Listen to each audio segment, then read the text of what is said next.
Hoya! Bunge hoya! Hoya! Mimi kama mheshimiwa Toddler, kiongozi walio wengi katika bunge hili, leo niko na huzuni kubwa sana kwa mambo yalifanyika jana. Na nataka nimwambie Mheshimiwa Rais William Samoei Ruto ya kwamba wewe ni kiongozi wa taifa. Wakati watoto wanasoma literature ama fasihi, wewe kuwa na ile hekima ya kuweza kujua watoto wanasoma nini. Chunguza wanasoma nini kabla wale polisi ama wale ambao ni ministers kwa serikali hawajaanza kupiga na kutumia nguvu kupita kiasi kwa watoto ambao ni watoto wadogo innocent. Mimi nikisimama hapo nimesoma literature. Nilisoma kitabu kilichoitwa Petrol in the City, nikasoma kitabu kinaitwa Kidagaa Kimemwozea, na nikasoma kitabu kinaitwa Mutahi na When the Sun Goes Down and many other among other books. Among those books, Mheshimiwa Rais, nimesoma kuhusu jinsi ambavyo serikali zilizopita hawajagusia hawajagusia mambo ya serikali ya Kenya, lakini wamegusia serikali zingine ambazo mwandishi wa vitabu alikuwa atueleza jinsi ambazo serikali zimekuwa zikitumia mamlaka vibaya kunyanyasa raia na kutumia nguvu kupita kiasi. For example, kitabu cha mstahiki meya kimeongelea jinsi ambavyo gavana ambaye alikuwa ni meya alikuwa anafanya ubadhirifu ya fedha kwa kutumia pesa ya serikali, kumuita pasta kumuombea ndiye aweze kusalia mamlakani, ambao ni kinaya ya kwamba hii pesa ya serikali ni pesa kufanya miradi, si ya kufanya miradi, usifanye mambo ya kanisa. Sasa inaonyesha waziwazi jinsi ambavyo hata wewe Mheshimiwa Rais umetoa pesa kanisani, ambao kanisa is not an investment, kanisa ni mali ya kuabudu. So inatuchora taswira ya kwamba jinsi ambavyo uongozi mbaya unatendeka na ukithiri wa insecurity. Wakati Kafia University students are demonstrating that Petrol in the City because of the government hiring expatriates and the people who are not qualified to be in the government, they are being hired. Those people are graduates. These students are suffering. When they demonstrate because the government is doing what is illiterate, is not good, what does the government does?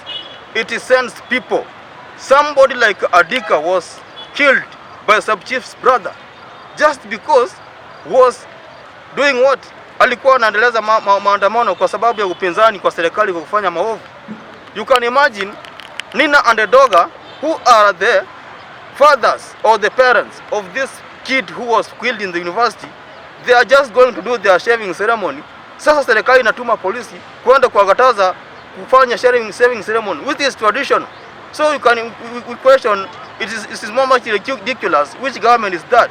Because the government, we are living in a country where people have the right to do what is good, provided that it does not go under the parameters of the security and the laws of Kenya. What we want to ask you, Mheshimiwa Rais William Ruto, chunguza wale askari ambao walitumia nguvu kupita kiasi. We call you to order those police to be arrested, to be arraigned in court, and the DCI chunguza wale wanahabari waliumizwa kwa sababu tumeonyesha katika runinga wanahabari wakinyang'anywa kamera zao na polisi. Those policemen and women must be arrested, Mr. Rice. And it's not something we are going to negotiate about. We are not going to lead an account where people are not using law to do what is not good. We want those police who are not using the laws to be arrested. Mr. Rice Committee Jajea, Mr. Rice Simatawe Jajera, can you act? Call on those people to be arrested. If these are the people who want to do malicious things na kukuharibia CV kwa sababu rais umechaguliwa kutufanyia kazi, they just want to deteriorate all forms of governance so that you do not seem to be doing something. Can you order this to be arrested and court must be obeyed? Wakati court inatoa orders ya kwamba hiki kitabu ambacho wanafunzi wanakisoma kiendelee, and some people are just coming to say that it is political. It's good if it is political, then who is doing political in that book? Why don't he be arrested na uachana watoto wanaeleza mambo yao? Kwa sababu this is literature. Cleo Malala has the right like other person to act or to write a play that is good, that enriches the children the moral values and principles of how to govern the country. Because this book is touching about the governance. When people are doing all this manner of things, corruption is in the verge. You know, there is a place where you go and find some people are doing something that's not rightful. You will not have to negotiate now. You will just act. Mheshimiwa Rais, nikiangalia mambo ya literature sana, that is where we are basing, because that is where the foundation of education is. Mheshimiwa Rais, when we read the book of Betrayal in the City, we are being told that the governor was beheaded on an Easter Sunday, which is contrary to what is supposed to be happening. For example, on Easter Sunday is a special day when people, so-called the Christians, they go and commemorate the crucifixion of Jesus Christ, when he was crucified under the people who are not able to listen to what he was doing, the word of God. It is more much ridiculous that when people are promptly thinking that they are spreading the word of God, when they are doing what is not rightful. For example, when people when a government is beheaded on Easter Sunday, and somehow those people called the Christians, they are doing that because of the political ideologies. Because somebody does not want you, is doing something which is not good.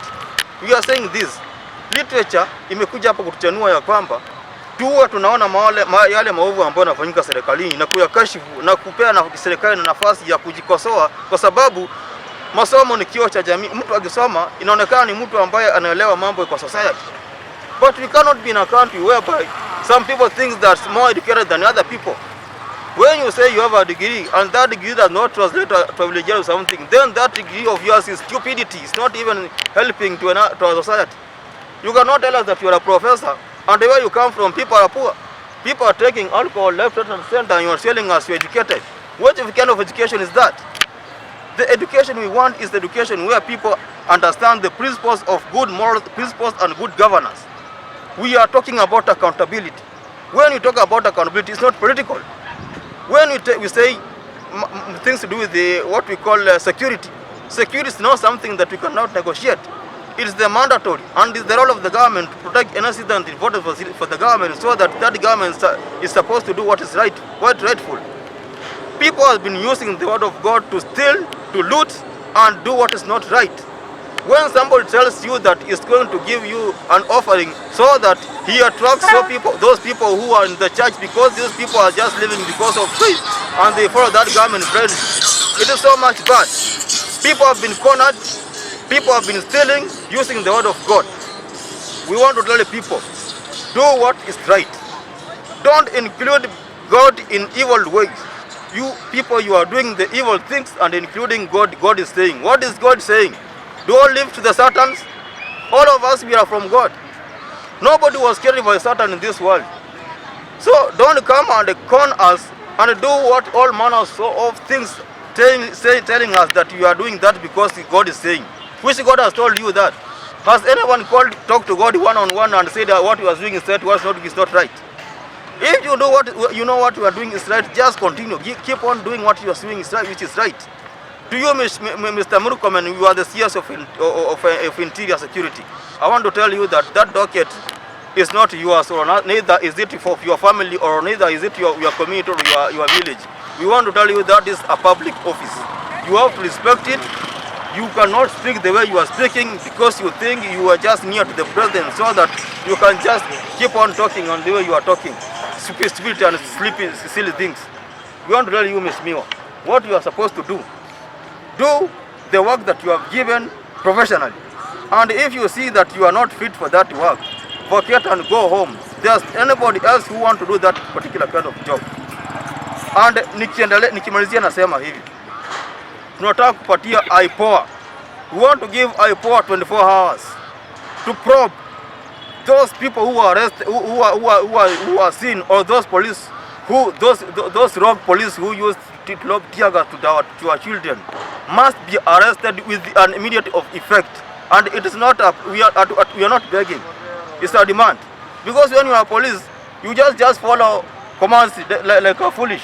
Something you have to use common sense. This command you are being given, is it of any sense?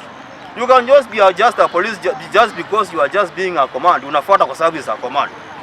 We want to say this in a police docket. Tunataka kuimplement sheria ambayo askari awe amesoma, ako na literature, ako na degree, awe anaelewa mambo ya sheria na mambo ya sanaa. Kwa sababu tuna polisi ambao wengine they are school dropouts, wengine hawako wanaelewa mambo ya kuandika na kusoma, wakiambiwa ni kutupia wanafunzi tear gas kwa sababu these people, some of them dropped out of schools, wanafanya kitu kishenzi. Polisi lazima ukuwe mtu ambaye ako na discipline. Huwezi kuwa askari wewe mtoto wako wako pale unatupa tear gas unafikia mtoto wa jirani, hata wako wako pale. And just because you did not go to school, allow that children to educate you because you are foolish. You never went to school, you dropped out of school. So you have to use common sense. When a student is presenting a certain plane from a certain book, you have to respect, because maybe you just by the grace ulipata mtu akushikia mkono akakuweka pale, lakini hata hukufaa kuwa pale. You are doing what is not right. So we want to command you police, can you go to school? Literature is there. Education is the key to success. Education is light. Kwa sababu kama hujasoma unatembea kwa mwangaza, you just think that working with a gun is something that is very much important than education. What's education? No, all of us can carry guns as long as we have gone to where is supposed to be given those guns, or we are going to that college or hiyo mahali ambapo inafanywa. So I want to tell you that can we use common sense? Don't be stupid. Asanteni sana.